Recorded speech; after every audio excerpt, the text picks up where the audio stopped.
there is a great potential, of course, in the use of AI tools. You can use them, for example, manuscript pre-screening for checking the text originality. It's actually used in that way so far, so it's not a new thing for us. And also for the reference management, there are also researchers are using AI tools, but you can use them also to check whether all the references are properly mentioned. You can also check image quality and image originality, although it's not that accurate for that. I can say that, for example, it detects some images as AI generated, but they are not.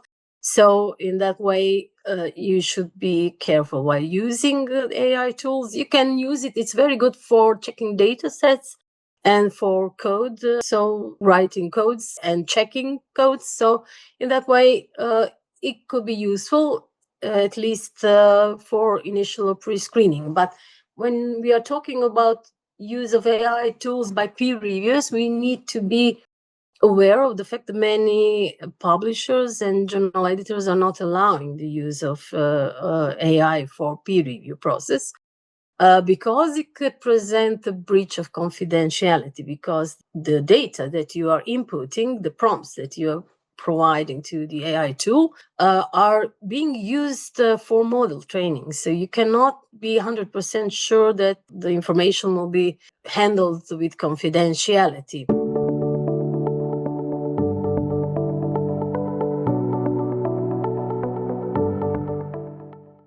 So when we are talking about the limitations of the use of AI tools for peer review, we must be aware of the fact that there is potential bias or hallucinations.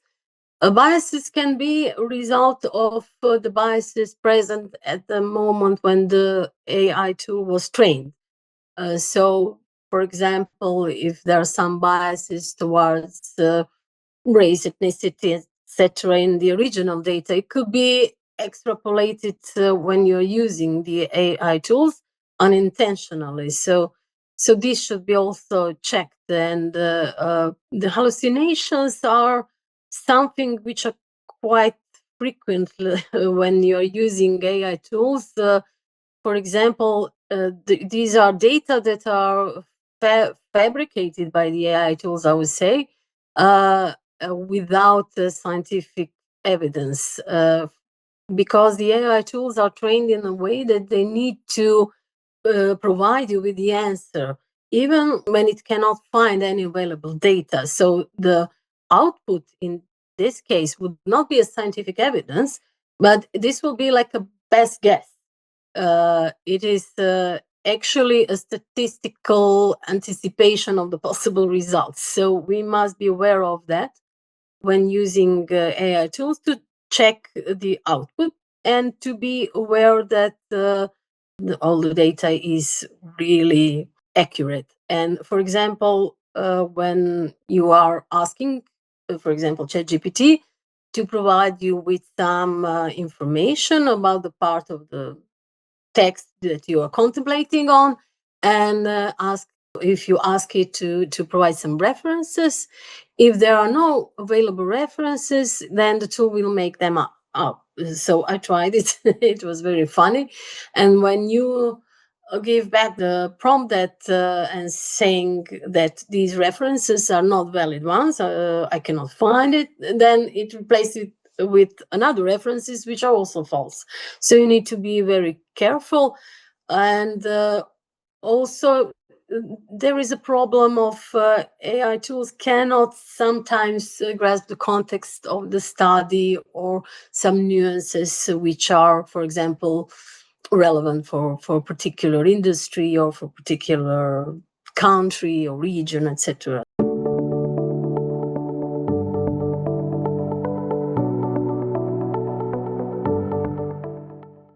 We are reading more and more about the reports of the use of AI tools by peer reviewers, which was revealed by authors. And this is something which which editors should take care about. I was just reading the other day the report that the author was very frustrated because he received the report saying, for example, one part of the text was, "This is summarization of your report. These are the usual outputs of the AI tools." And sometimes you can read the line like, "Oh, sure, I can rephrase, etc."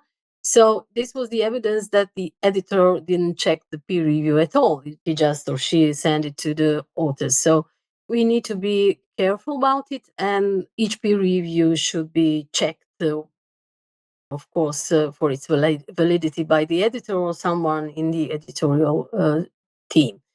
Also, there is a increase in the reports about false positives. For example, AI tools detected some image manipulation, but it was for example, that the image was AI generated, but it was not. So sometimes something appears to the AI tool that's artificial, but it's not. So it's hard to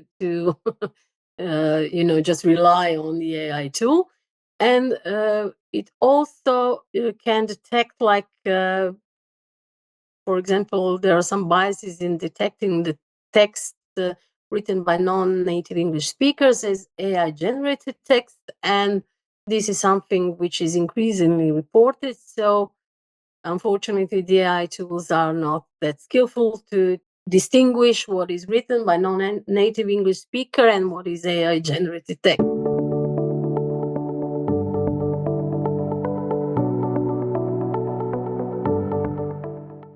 If we are comparing the peer review report generated by AI tools or by human, we can see the differences. For example, the AI tools cannot understand the context of the research, how it fits into the previously published data, the relevance of the report or the previously published results, and how it's relevant, how your results as an author are relevant for the community in the region or worldwide. So these are the aspects that AI tools cannot grasp. So also, additional thing, I would say that AI tools cannot provide a response which would encourage authors to investigate, for example, a certain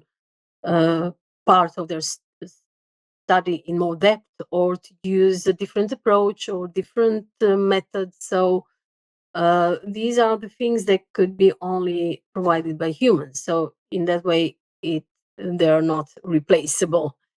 And what the AI tools primarily lack is personal experience. That is something which cannot be easily replaced. So I would say this is something which needs to be taken into account when relying on AI tools alone. Of course, to use AI tools, you should be educated in a way to be able to understand how they work, what are the good quality prompts, so to provide enough information for AI to produce the best possible outcome.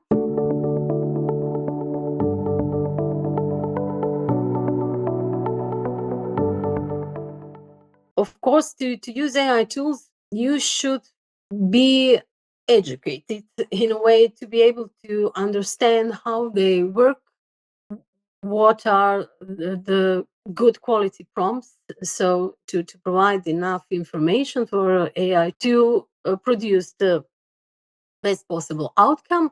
And also, each peer review should be aware of potential biases and hallucinations. And I would advise to check the recommendations of major institutions, or organizations, or associations, such as Committee on Publishing Ethics or European Association of Science Editors, because there is a lot of debate on the use of the AI tools in peer review process. And recommendations are guiding journal editors, but also authors and publishers how to use the tools ethically and efficiently.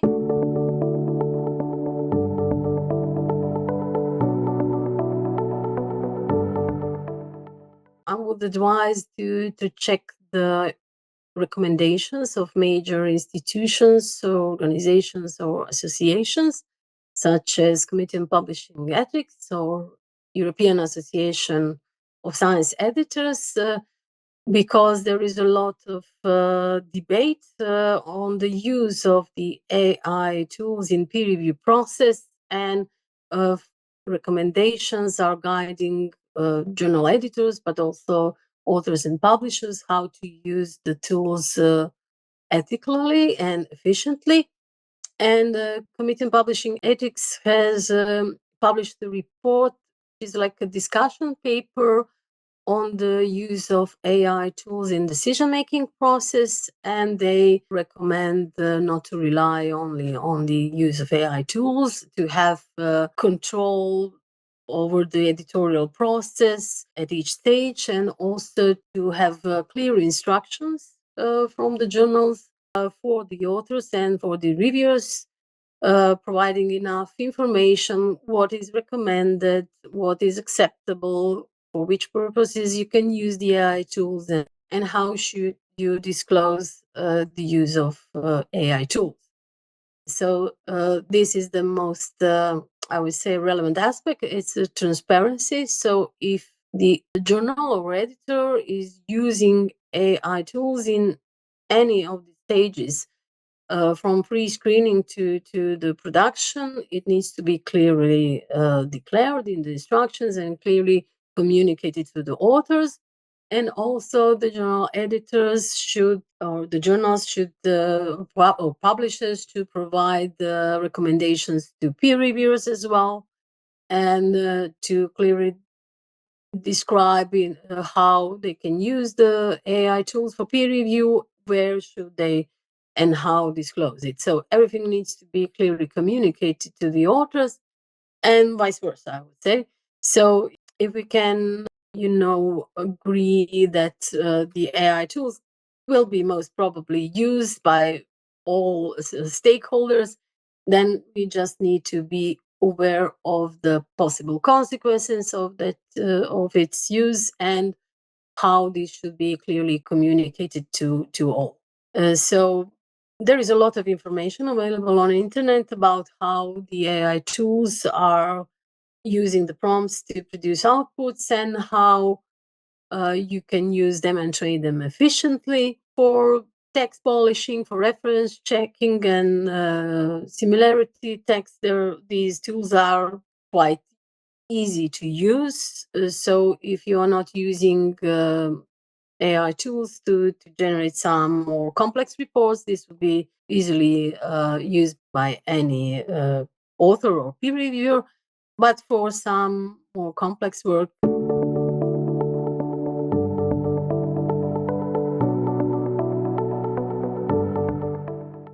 for the authors, it's important to declare whether they have been using AI tools for writing the manuscript. So there are recommendations either to have a separate part of the manuscript, which is called, for example, AI statements, or the use of AI tools, or something like that, or to write in the, for example, acknowledgement section that you were using AI tools for language polishing or any other data management or any other way.